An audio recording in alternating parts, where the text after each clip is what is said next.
আমার প্রিয়জনেরা, কেমন আছেন? ভালো আছেন তো? সুস্থ আছেন তো? প্রভুর অনুগ্রহ আপনাদের জীবনে থাকবে। প্রতিদিন প্রভুর সে অনুগ্রহ আমাদের জীবনে প্রাপ্ত করতে হবে, প্রভুর চরণে আসতে হবে।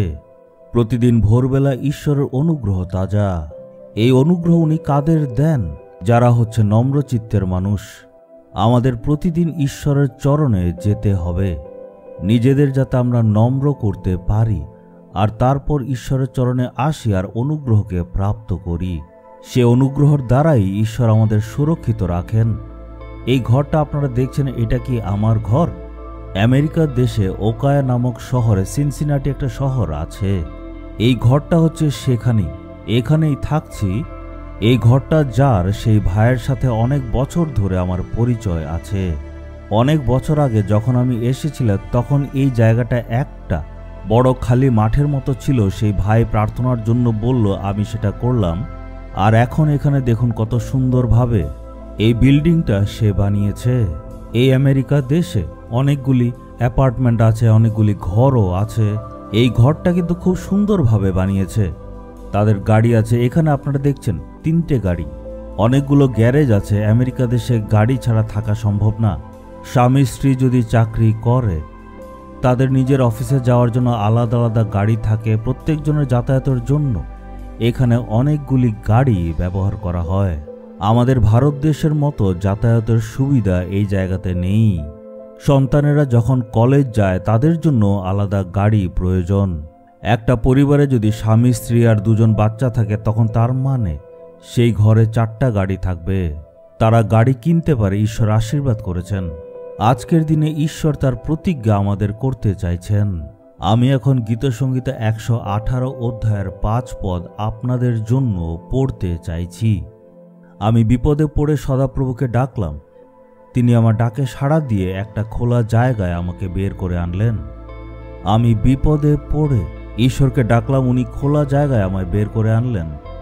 যেই ভাইয়ের কথা আমরা বলছিলাম, সে যখন আমেরিকাতে এসেছিল তখন তার কোনো সম্পত্তি ছিল না। সে বলেছিল, যখন আমি এখানে এসেছিলাম তখন আমার হাতে টাকা ছিল না, কিন্তু ঈশ্বর আমাকে সুন্দর একটা ব্যবসা দিলেন। উনি আমার স্ত্রীকে একটা সুন্দর চাকরি দিলেন আর আমাকে সাহায্য করলেন যাতে আমি এই সুন্দর বিল্ডিংটা বানাতে পারি। আর ভালো সন্তানও আমাকে দিলেন। তার মানে ঈশ্বর তাকে আশীর্বাদ করেছেন।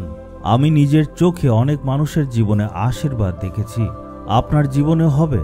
আজকে আপনার জীবনে বিপদ ও সংকট আছে, তাই আপনি অনেক দুশ্চিন্তার মধ্যে আছেন। ব্যবসায় সমস্যা, বা যেখানে থাকেন সেখানে ঘর হয়তো খুবই ছোট। আপনার ব্যবসাতে কোনো উন্নতি নেই, বা আপনার সন্তানদের মধ্যে কোনো উন্নতি নেই। কিন্তু যদি আপনি ঈশ্বরকে ডাকেন, তখন ঈশ্বর বের করে আনবেন। আমরা যখন সেবা কাজ শুরু করেছিলাম, একটা উঠানে শুরু করেছিলাম। অনেক বিপদ আর সংকটের মধ্যে শুরু করেছিলাম, কিন্তু আমাদের ঈশ্বর আমাদের সেবা কাজে অনেক কার্য করেছেন।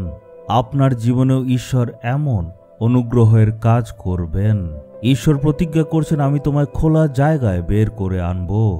বিশ্বাস করেন? বিশ্বাস নিয়ে আপনি প্রার্থনা করুন। আজকে আমরা সবাই ঈশ্বরের কাছে প্রার্থনা করব, হে প্রভু, এই সংকটের স্থান থেকে আমায় উদ্ধার করে আনুন। আমার পরিবারে, আমার কাজের জায়গায়, আমার ব্যবসায় আমি অনেক সংকটের মধ্যে আছি, আপনি আমায় বের করে আনুন। এমনভাবে মন দিয়ে যদি আপনি প্রার্থনা করেন, তখন ঈশ্বর নিশ্চয় আপনার প্রার্থনাকে শুনবেন। আপনাকে বিপদ থেকে উনি উদ্ধার করবেন আর আপনাকে আশীর্বাদের পথে চালাবেন। আপনাকে ও আমাকে এই সব আশীর্বাদ দেওয়ার জন্যই প্রভু যীশু খ্রিস্ট ক্রুশে নিজেকে অর্পণ করলেন। তার উপর মিথ্যে অপবাদ লাগানো হয়েছিল। তাকে বন্দী বানিয়ে ওরা নিয়ে গেল। তার হাতে পায়ে পেরেক মারা হলো, চাবুক মারা হলো। তাকে নানাভাবে নিন্দা আর অপমান করা হলো। আজ আপনি যেই সব বিপদের মধ্যে আছেন, সেগুলির থেকে আপনাকে উদ্ধার করার জন্যই প্রভু যীশু খ্রিস্ট সেই নিন্দা অপমান সহ্য করলেন। তাই আমি বিশ্বাস করি আজকে সকল সংকট থেকে ঈশ্বর আপনাকে বের করে আনবেন। আপনি কি বিশ্বাস করেন? যদি করেন, সম্পূর্ণ হৃদয় দিয়ে ঈশ্বরকে বলুন, হে প্রভু, আজকে আমার জীবনে অনেক দুঃখ, কষ্ট, সমস্যা, যন্ত্রণা আর বিপদ, সেই সংকটের জায়গা থেকে আমি বিশ্বাস করি আজকে আপনি আমাকে বের করে আনবেন। আপনি এমন ঈশ্বর যিনি আশ্চর্য কর্ম করে আমাদের পথ দেখান। আজকে আমি সম্পূর্ণ বিশ্বাস করি যে মানুষের তৈরি করা যত সংকট আমার জীবনে আছে সেগুলির থেকে আপনি আমাকে উদ্ধার করবেন। যিশুর নামে চাইলাম, amen, amen. Jesus redeems Bengali YouTube চ্যানেলটি সাবস্ক্রাইব করুন, বেল আইকনটি ক্লিক করুন আমাদের প্রতিদিনের নতুন প্রোগ্রাম সম্পর্কে আপডেট পেতে।